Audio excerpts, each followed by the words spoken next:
یہ ہمیں تعلیمی لچک یا اکیڈمک بوئنسی کے تصور کی طرف لے جاتا ہے۔ اور یہ کوئی پیدائشی خوبی نہیں بلکہ ایسی مہارتیں ہیں جنہیں سیکھا جا سکتا ہے۔ جی، اور محققین نے اسے سمجھنے کے لیے ایک بہت مفید فریم ورک بنایا ہے جسے وہ 5 سیز کہتے ہیں۔ یہ اس لچک کو بنانے کے 5 ستون ہیں۔ تو پہلا سی ہے کمپوزر، یعنی پریشانی اور اضطراب پر قابو پانا۔ جی، یہ خوف اکثر ناکامی کے ڈر سے پیدا ہوتا ہے کہ لوگ کیا کہیں گے یا میں شرمندہ ہوں گی۔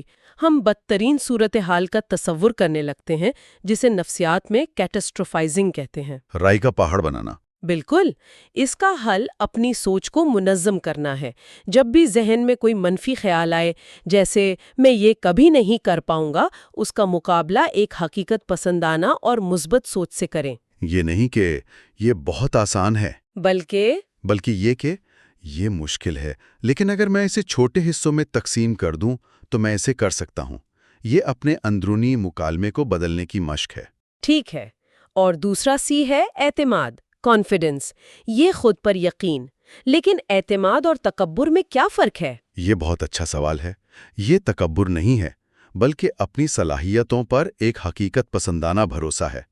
اعتماد کی کمی ہمیں پہلی مشکل پر ہی ہمت ہارنے پر مجبور کر دیتی ہے۔ تو اسے کیسے بنایا جائے؟ 2 طریقے ہیں۔ ایک ہے مثبت خود کلامی، خود کو اپنی پچھلی کامیابیوں کی یاد دلانا۔ دوسرا اور زیادہ طاقتور طریقہ چھوٹے روزانہ کے اہداف مقرر کرنا ہے۔ اچھا، جب آپ صرف 15 منٹ پڑھنے کا ہدف پورا کرتے ہیں تو یہ ایک چھوٹی سی جیت ہوتی ہے۔ یہ چھوٹی جیتیں مل کر اعتماد کی ایک مضبوط بنیاد بناتی ہیں۔ یہ اعتماد کی بات تو سمجھ آتی ہے، لیکن تیسرا سی منصوبہ بندی، کوآرڈینیشن، یہ لچک سے کیسے جڑا ہے؟ یہ تو ٹائم مینجمنٹ لگتا ہے۔ یہ صرف ٹائم مینجمنٹ سے کہیں بڑھ کر ہے۔ یہ اپنی صلاحیتوں اور وقت کی حدود کو حقیقت پسندی سے سمجھنے کے بارے میں ہے، اور یہیں پر منصوبہ بندی کی غلط فہمی یا دا پلاننگ فیلیسی سامنے آتی ہے۔ یعنی یہ سوچنا کہ کسی کام میں حقیقت سے بہت کم وقت لگے گا۔ جی، اس کا حل ہے توجہ بھٹکانے والی چیزوں کو کم کرنا، جیسے فون کو دوسرے کمرے میں رکھنا، اور سب سے مشکل کام سب سے پہلے کرنا۔ ٹھیک ہے، اور چوتھا سی؟ عزم، کمٹمنٹ، اس میں استقامت کے ساتھ جذبہ بھی شامل ہوتا ہے۔ یہ آپ کے کیوں سے جڑا ہوتا ہے۔ آپ یہ مشکل کام کیوں کر رہے ہیں؟ آپ کا طویل مدتی مقصد کیا ہے؟ بالکل، جب آپ کو اپنا کیوں معلوم ہوتا ہے تو مشکل وقت میں بھی آپ کو تحریک ملتی رہتی ہے۔ اور آخری سی ہے اختیار، کنٹرول، یہ احساس کہ سیکھنے کا عمل ہمارے اختیار میں ہے۔ اس کا کیا مطلب ہے؟ اس کے 2 اہم پہلو ہیں۔ پہلا، یہ یقین کہ کامیابی پیدائشی ذہانت سے نہیں بلکہ محنت سے حاصل ہوتی ہے۔ یعنی محنت ذہانت سے زیادہ اہم ہے؟ جی، جب آپ یہ مانتے ہیں تو آپ مشکلات کو اپنی نااہلی کی علامت نہیں سمجھتے۔ دوسرا پہلو ہے اپنے سیکھنے کے منصوبے کی ملکیت کا احساس۔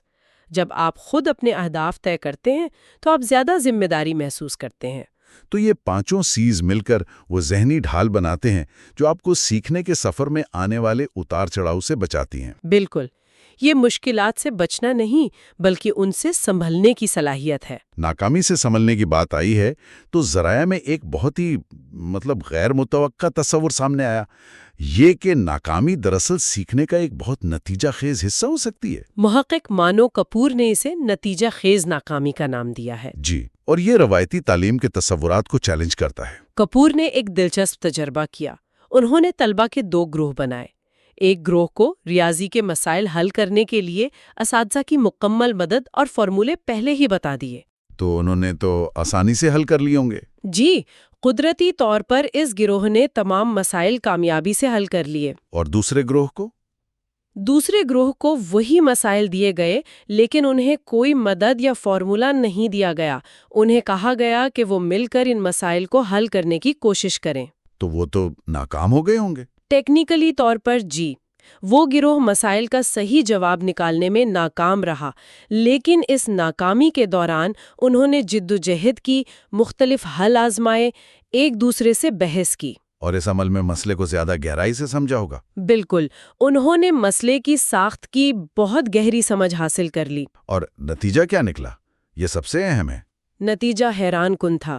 جب بعد میں دونوں گروہوں کا ایک نئے مسئلے پر امتحان لیا گیا تو جس گروہ نے جد و جہد کی تھی اور جو ناکام ہوا تھا، اس نے بہتر کارکردگی دکھائی۔ کہیں بہتر کارکردگی دکھائی۔ کپور نے اسے ناکامی کی پوشیدہ افادیت کا نام دیا۔ وجہ یہ ہے کہ جب ہم جد و جہد کرتے ہیں تو ہمارا دماغ محض جواب یاد نہیں کرتا، بلکہ وہ مسئلے کی گہرائی میں جا کر معلومات کو پروسیس کرنے پر مجبور ہوتا ہے۔ یہ جد و جہد ہی اصل سیکھنا ہے۔ تو کیا اس کا مطلب یہ ہے کہ ہمیں بس طلباء کو مشکل سوال دے کر چھوڑ دینا چاہیے؟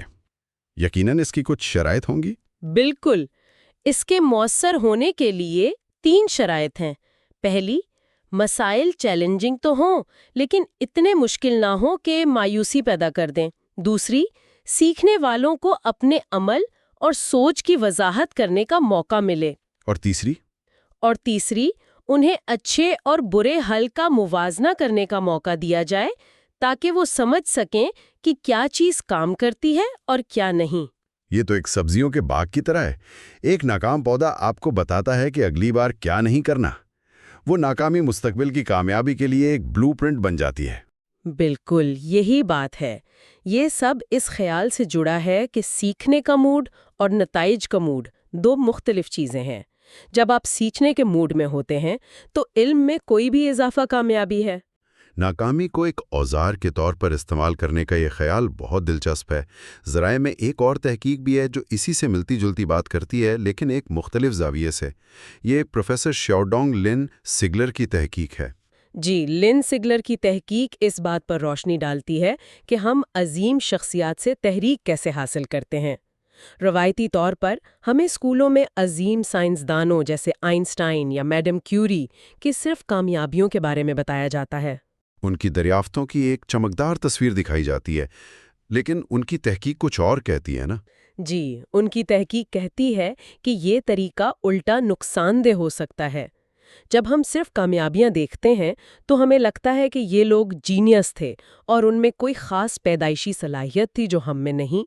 اور جب ہم جدوجہد کرتے ہیں تو ہمیں لگتا ہے کہ ہم میں کوئی کمی ہے۔ بالکل، لن سگلر نے دریافت کیا کہ ان عظیم شخصیات کی جدوجہد اور ناکامیوں کے بارے میں جاننا کہیں زیادہ متاثر کن ہوتا ہے۔ مثال کے طور پر یہ جاننا کہ آئنسٹائن کو نازی جرمنی سے فرار ہونا پڑا، یا یہ کہ میڈم کیوری کو اپنی دریافت سے پہلے درجنوں ناکام تجربات اور شدید غربت کا سامنا کرنا پڑا۔ بالکل، ذرا تصور کریں، میڈم کیوری اپنے وقت کی سب سے بڑی رکاوٹوں کا سامنا کر رہی تھیں، نہ صرف سائنسی بلکہ سماجی بھی۔ ہر ناکام تجربہ لوگوں کو یہ کہنے کا موقع دیتا تھا کہ دیکھا، ایک عورت یہ کام نہیں کر سکتی۔ اس کے باوجود ڈٹے رہنا، وہی اصل جدوجہد تھی۔ جب طلباء ان کہانیوں کو پڑھتے ہیں تو انہیں احساس ہوتا ہے کہ مشکلات اور ناکامیاں ہر ایک کے سفر کا حصہ ہیں، یہاں تک کہ عظیم ترین لوگوں کے سفر کا بھی۔ یعنی کمال حاصل کرنے کا راستہ کمال سے نہیں بلکہ جدوجہد سے بھرا ہوا ہے۔ اور کیا اس تحقیق کے کوئی عملی نتائج بھی سامنے آئے؟ جی ہاں، بالکل۔ لن سگلر کے مطالعے میں جن طلباء نے سائنسدانوں کی جدوجہد کی کہانیوں کے بارے میں پڑھا، نہ صرف ان کے سائنس کے درجات بہتر ہوئے بلکہ ان میں یہ یقین بھی پختہ ہوا کہ وہ بھی کوشش اور محنت سے کامیاب ہو سکتے ہیں۔ اور جنہوں نے صرف کامیابیوں کے بارے میں پڑھا، وہ اپنی مشکلات کو اپنی نااہلی کی علامت سمجھنے لگے۔ انہیں لگا کہ اگر انہیں پہلی کوشش میں کامیابی نہیں مل رہی تو شاید وہ اس قابل ہی نہیں ہے۔ تو یہاں حتمی سبق یہ ہے کہ ہمیں ناکامی سے ڈرنا نہیں چاہیے بلکہ اسے گلے لگانا چاہیے۔ بالکل، حتمی سبق یہ ہے کہ کامیابی اکثر عادات کا کھیل ہوتی ہے۔ تاریخ کے سب سے کامیاب لوگ اکثر وہ ہوتے ہیں جو سب سے زیادہ بار ناکام ہوئے ہیں۔ فرق صرف ثابت قدمی کا ہے۔ وہ ہر ناکامی کے بعد دوبارہ کوشش کرتے رہے۔ جی، اس لیے واحد مفید موازنہ جو کوئی کر سکتا ہے وہ دوسروں سے نہیں بلکہ اپنے ماضی کے خود سے ہے۔ کیا میں آج کل سے بہتر ہوں؟ کیا میں نے آج کچھ نیا سیکھا؟ یہی اصل پیمانہ ہے۔ تو آج کی گفتگو میں ہم نے ایک مکمل سفر طے کیا ہے۔